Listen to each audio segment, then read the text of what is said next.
find your success. Just like the other typical advices, be yourself, follow your dreams. As much as you grasp what they mean and their importance, they still remain vague and abstract, and you have no idea how to achieve them. You think there is something wrong with you, or maybe there is something wrong with the person who gave the advice. You will nod your head with a smile, pretending that this whole phrase is what's gonna solve it all. But you actually left more confused and lost than ever. So here's how it goes. Part 1, we'll be discussing how definition of success changed for me throughout the years and how I'm trying to find my purpose every day and what I'm meant to do. In part 2, we'll talk about different concrete concepts or mental models that you can adopt that maybe can help us all figure it out.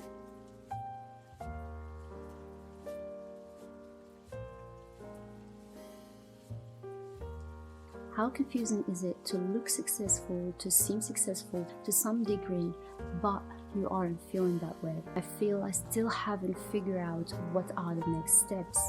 Like clearly, for a lot of people, I still only have a few things to check out of the list to actually be fully successful. I do think, especially after lockdown, that maybe what are already all of us, where we're supposed to be, maybe what we have now and what we are is enough. And for us to be running after life to arrive at the end, this destination to call ourselves successful is maybe an illusion. So here's how I see things. Part of me defines success as to be secure in myself emotionally, spiritually, and in different areas of my life. To find joy in the everyday simple details of life. To be, for example, fulfilled by the little achievement in life, like finishing a 30-minute HIIT workout you've been longing to finish all the way. And for me, when you reach that point, when you find contentment and fulfillment in these small little things of life, that is probably being successful. The other part of me think that success is reaching greatness and achieving big things. I sometimes pressure myself that I haven't done anything in life. It's also why for me longing for greatness is something I don't like to think about. Just makes me more anxious and hard to project myself in the future. Yeah, because I feel that part take away the joy of the simplicity of life.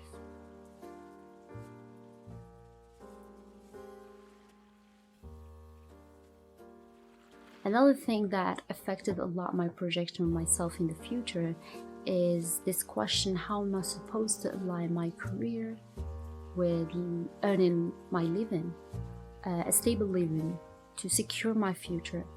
There is certain ideas there and there, but it's not like I'm pretty sure this will be profitable for me in the future, which is obviously important to think about. I realized that in order for me to define the success I want, I need to stop worrying about the money, at least in this age, as a debt-free young adult with no responsibilities. In this whole process, of course, I need to be pragmatic, and I need at some point to make sure that the money is taken care of.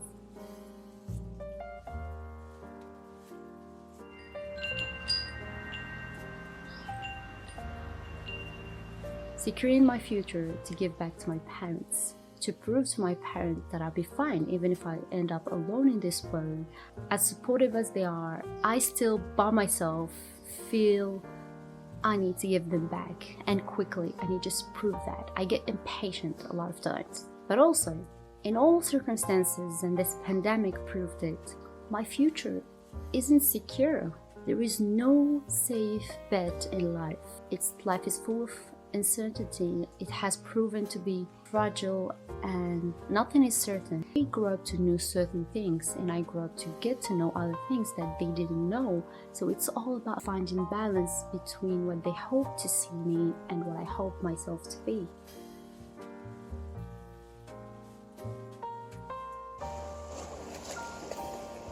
The idea I had of the successful woman when I was 19 was based on the unlimited resources and intellect of that age. I was naive. I was convinced that the plan I made for myself that go beyond when I reached 30 will unfold perfectly as I planned it. But poor me, once I graduated and nothing was going according to plan, I wasn't enjoying that little achievement that was at some point the destination I wanted to reach.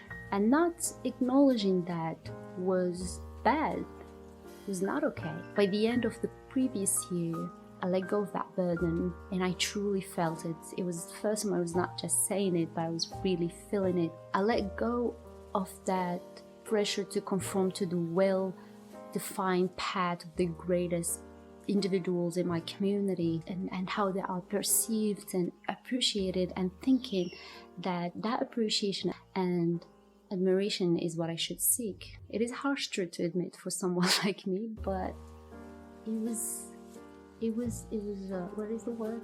Liberating. I don't know what I should call this. Concrete concepts, mental models, I don't know. But this can help you define your own success and actually find purpose. Okay, I find it important to talk about this. Curiosity versus passion. For me, it has always been curiosity. Usually the advice that is given to us is to follow our passion, except that this advice can be a misguided hope. Albert Einstein said, "I have no special talent, I am only passionately curious." The thing is, we grew up as adults, and for us to conform to our social norms, we just lose it, and we lose that sense, that childlike spirit of just wanting to discover and learn about stuff just for the sake of it. And the secret of curiosity is having no expectation. Probably our biggest mistake as we grow to be an adult is every action we have a ton of expectations. Even if you have a passion, if that passion doesn't live up to what you expect, you are drained and disappointed.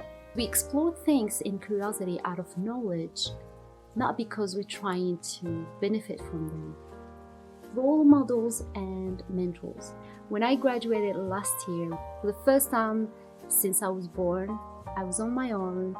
There wasn't any school or teacher to hold me accountable. There was no grades or courses that structure your day, that structure your life. And whether we like the system or not, it makes us comfortable. It assigns us tasks, take from us the pressure to knowing what's the next step. And the fact that I was faced with this freedom of choice, which I didn't have much before, left me so confused. And that's where I see the importance of role models and mentors. I always have looked to someone, to some sort of figure, and although it changes as I'm growing, but looking to someone who gave me inspiration and some kind of hope to see where my journey could unfold. But the idea of role model doesn't need necessarily to be always looking at a positive figure in your life. It could be someone you're trying to avoid to be. Number 3, don't fall for the lies told to us by our societies. Money rises above anything, above humanity in this capitalist system. A lifelong pursuit of money is a life exchange for shiny objects and the hollow sense of self-accomplishment. It is an inward spiral of self-indulgence and self-devaluation that ends with a big fat zero. Here's 5 unconscious lies that we grow to believe in our society about success and reaching happiness. Number 1, better university equals better opportunity equals happiness and success. Education is very important, but we are indoctrinated that if you finish a degree, you'll be rewarded a better job.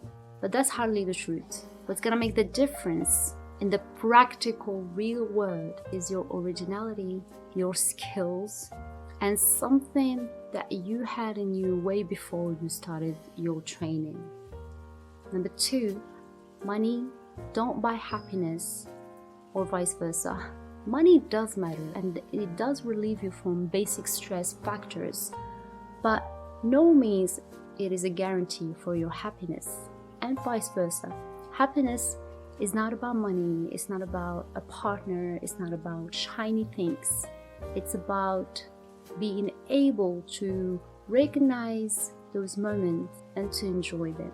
Number 3, find a passion, follow your heart, and you'll never have to work a day in your life. I do want to work and have responsibilities as long as I'm alive if I'm doing something I love. Passion alone isn't enough to get you through the ups and downs and the obstacles, but work will. Number 4, fake it until you make it. And at the same time, people who give this advice will tell you to be yourself. How can you fake it and be yourself? You can't connect with people because they only know a persona and they don't know your true self. Number 5 is job security.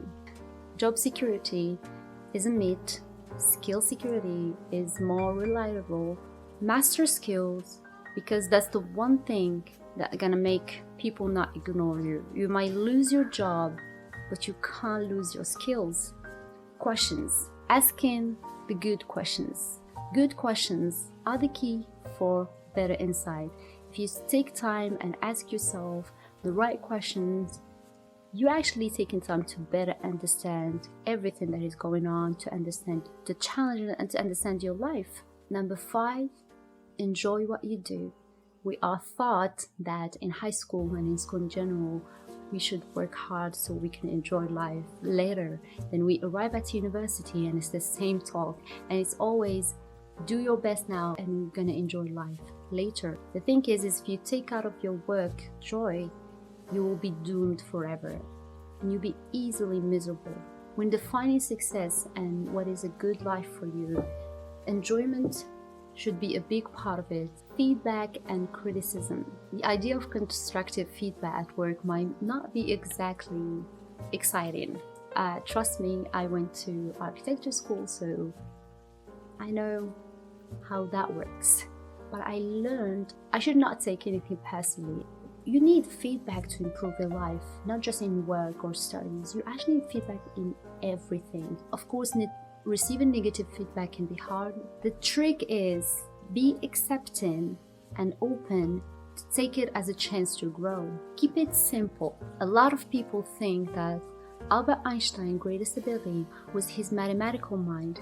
It wasn't. Granted, it's probably better than your own mind, but in comparison to his impact on the world, most people in the know consider his mathematical gifts average at best. Einstein's greatest skill was the ability to sift the essential from the inessential, to grasp simplicity when everyone else was lost in clutter. The endless information out there makes us want in everything, and seeking complexity seems the norm. It really, in this article, and I quote it again, the constant search for what we don't have and what we're missing is also the natural response of someone who doesn't truly understand what matters and what doesn't.